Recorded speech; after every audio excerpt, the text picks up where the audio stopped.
আমি যে সমস্ত প্রশ্ন দেখতে পাচ্ছি এর মধ্যে আর জুনায়েদ আহমেদ আপনি লিখেছেন, ভিসার ব্যবসা করা জায়েজ আছে কিনা, জায়েজ হলে কতটুকু মুনাফা করা যাবে? দেখুন, ভিসার ব্যবসা করা এটা মৌলিকভাবে নাজায়েজ কোনো কাজ নয়। আপনি একটি ভিসা উত্তোলন করেছেন বা কেউ উত্তোলন করেছেন, তার কাছ থেকে আপনি নিয়েছেন। এই ভিসা উত্তোলন করার ক্ষেত্রে যে পরিশ্রম হয়েছে, ফির বাইরেও সেটা দৌড়াদৌড়ি হয়েছে, সেগুলোর এগেনস্টে যদি তিনি এটা বিক্রি করেন তো বিক্রি করতে পারেন। কিন্তু এখানে যদি ধরা যাক যে 2000 সৌদি রিয়াল অথবা 2000 মালয়েশিয়ান রিঙ্গিত এই ভিসাটা কিনতে লেগেছে বা ভিসাটা তুলতে লেগেছে, এটাকে আপনি 25,000 30,000 রিঙ্গিতে বিক্রি করলেন, এত বেশি দামে বিক্রি করলেন যেটা আসলে অস্বাভাবিক। তো সেটা তো অবশ্যই অনৈতিক এবং নাজায়েজ।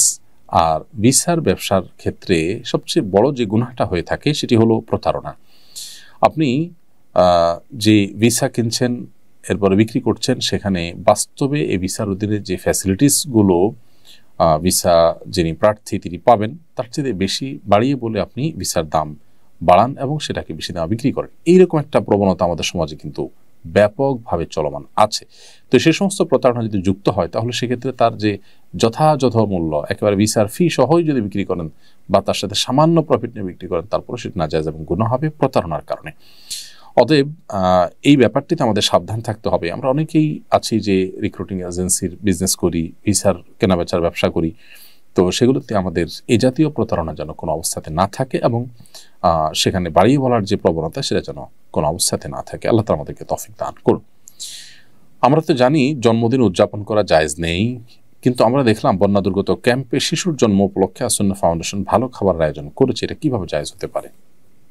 দেখুন, প্রথম কথা হলো যে শিশুর জন্মের দিনটি, যে দিনে সে জন্মগ্রহণ করেছে, এই দিনটিতে বাবা মা আত্মীয় স্বজন সবাই আনন্দিত এবং সেই দিনে আনন্দিত হয়ে তারা যদি ভালো খাবার খান, মিষ্টি কিনেন, এটা নাজায়েজ পৃথিবীতে কেউ কোনোদিনই বলেনি। শিশুর জন্মের দিনে ভালো খাবার ব্যবস্থা করা আর প্রতি বছর জন্মদিন উদযাপন করা, কেক মোমবাতি সহ, যেগুলোর প্রত্যেকটার আলাদা আলাদা ধর্মীয় ব্যাখ্যা আছে। কেক কেন ব্যবহার হয় জন্মদিনে, অন্য কোনো কিছু থাকতে কেক কেন, মোমবাতি কেন জ্বালানো হয়, এগুলো নিয়ে আপনি যদি একটু সোশ্যাল মিডিয়াতে অথবা আপনি গুগলে যদি সার্চ করেন তাহলে দেখতে পারবেন যে এর পেছনের রহস্যগুলো কি। অতএব ওই জিনিসগুলো একটা, আর জন্ম হয়েছে শিশুর, সে উপলক্ষে ওই দিনে মিষ্টি খেলেন, ভালো রান্না করলেন, যে কোনো আনন্দের ঘটনাকে কেন্দ্র করেই তো আমরা ভালো কিছু খাই। সেটাকে পৃথিবীর কোনো আলেম নাজায়েজ বলেননি। দুটিকে যদি আমরা গুলিয়ে ফেলি তাহলে তো ভুল হবে। এবং সেই সাথে এটাকে কেউ ইবাদত শরিয়ার কাজও মনে করছে না। দুইটা জিনিস এখানে।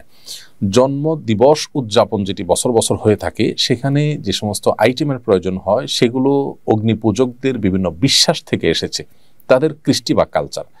আর যে কোনো আনন্দের বা যে কোনো সুখের কোনো ঘটনা আসলে তখন খুশি হয়ে নিজেরা ভালো কিছু খাওয়া বা খাওয়ানো, সেটাকে পৃথিবীতে কেউ নাজায়েজ বলেনি এবং দুটি কখনো এক জিনিস নয়। এই পার্থক্যটা আমাদের করতে হবে।